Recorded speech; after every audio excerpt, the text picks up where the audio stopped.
All right, let's jump right into this explainer. You know, when we think about historical resistance, our minds usually go straight to chaotic battlefields or armed revolts, right? But today, we're exploring something totally different. We are going to uncover a living, breathing archive of resilience that was, quite literally, woven into the hair of enslaved Afro-Brazilian women. As Kobena Mercer so brilliantly notes here, black hair has always been political because it sits right at the intersection of race, identity, and representation. And that completely hits the nail on the head when we look at the horrific reality of colonial Brazil. During that era, bodies were subjected to intense, brutal domination.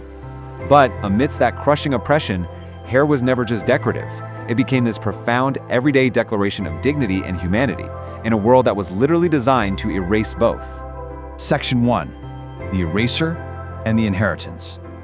To really wrap our heads around the massive scale of this history, just look at this staggering number, 5 million.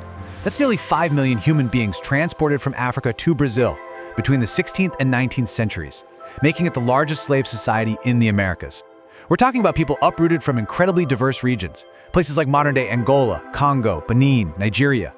And the colonial system's ultimate brutal goal was to flatten all those rich, distinct ancient cultures into one single, easily controlled category of labor. So, the minute these captives arrived, plantation owners did something incredibly violent.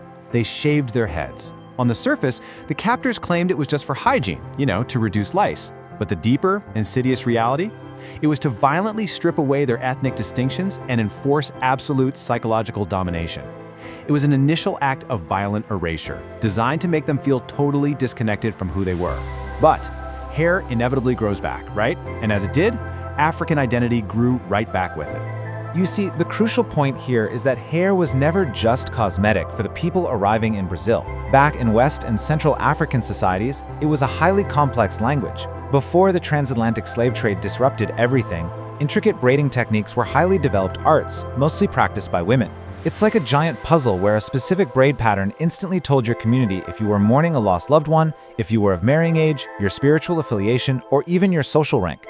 It was the absolute richest terrain of social meaning. Section 2. Surviving Colonial Hierarchy. So naturally, as hair grew back, there was a massive clash of perspectives. Portuguese colonial society was incredibly hierarchical, and white elites were constantly trying to regulate the appearance of African-descended people. European observers would publicly write off African aesthetics as primitive or exotic, which was really just a clear projection of their own deep racial prejudices and anxieties. Yet, in a twist of profound hypocrisy, elite white Brazilian society often admired and actively appropriated elements of that exact same Afro-Brazilian beauty for themselves, all while Afro-Brazilian women were using those styles to assert their own dignity and community. You can really see this brilliant strategic dynamic play out in urban centers like Salvador da Bahia. Here we had women known as ganhadeiras, enslaved or formerly enslaved street vendors, who played absolutely vital economic roles selling food, cloth, and jewelry in the bustling public markets. And I find this just incredibly impressive. They used their public appearance, their elaborate head wraps, and their beautifully braided styles strategically to negotiate autonomy. Their aesthetics communicated intense respectability and built a powerful commercial presence, literally right under the noses of colonial authorities. Section 3. Maps, Myths, and Memory. Now, you might be wondering about this next part. Have you ever heard the powerful Latin American oral tradition claiming that enslaved women braided actual escape routes to quilombos, those independent, hidden communities of escaped slaves, right into their hair? Variations of this incredible story pop up across Colombia, Venezuela, and Brazil. It's wild to think about, right?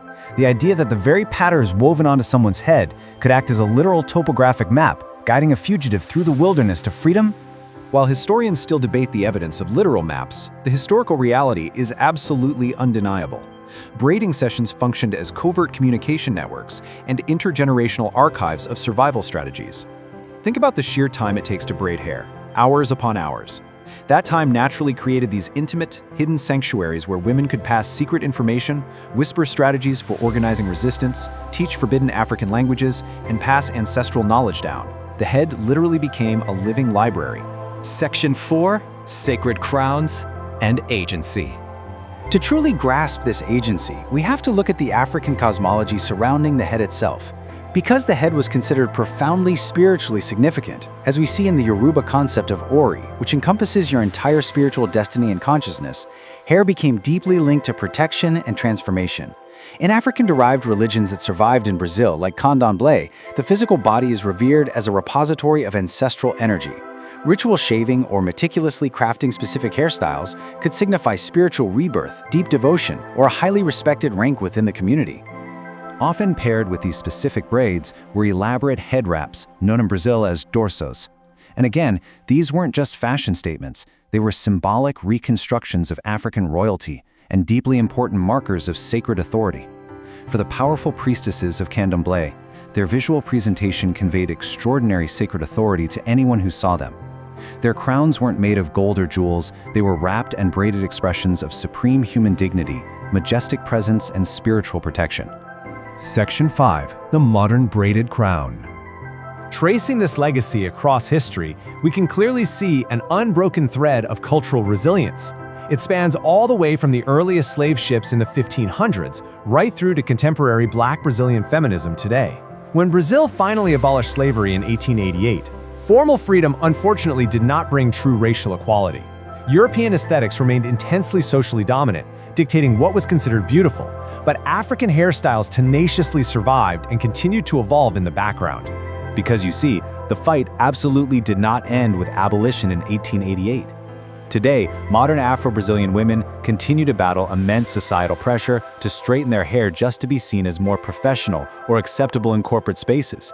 This reality makes the modern natural hair movement and the proud embrace of braids, bold curls, and traditional textures an ongoing vital political statement.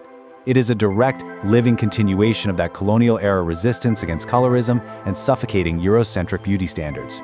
This profound insight from Angela Davis beautifully captures the gendered reality of this entire history. She notes that women have always been the keepers of communal survival, and it makes perfect sense here. It was the women, through the intimate, everyday, seemingly quiet ritual of braiding hair, who acted as the fiercest custodians of civilizational memory. Because women so often controlled domestic education and community care, they were uniquely positioned to transmit this vital African identity from one generation to the very next, despite the brutality surrounding them. So what is the ultimate takeaway from our explainer today? It's that these braided crowns proved once and for all that colonial systems completely failed to erase African identity. These women quietly and subversively wove their history into a living, surviving archive. Within every single braid existed surviving fragments of Africa. We're talking about ancestral memory, incredible feminine artistry, and fierce communal solidarity. They didn't just survive, they rebuilt their identity, strand by strand. So I'll leave you with this provocative thought to chew on the next time you see these beautiful styles. How does knowing this deep history reshape our modern assumptions about beauty, identity, and the quiet acts of resistance?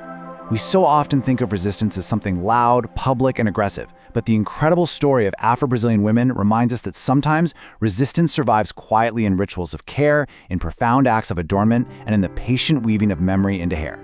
Thanks for joining me on this explainer, and keep exploring those incredible histories hidden right in plain sight.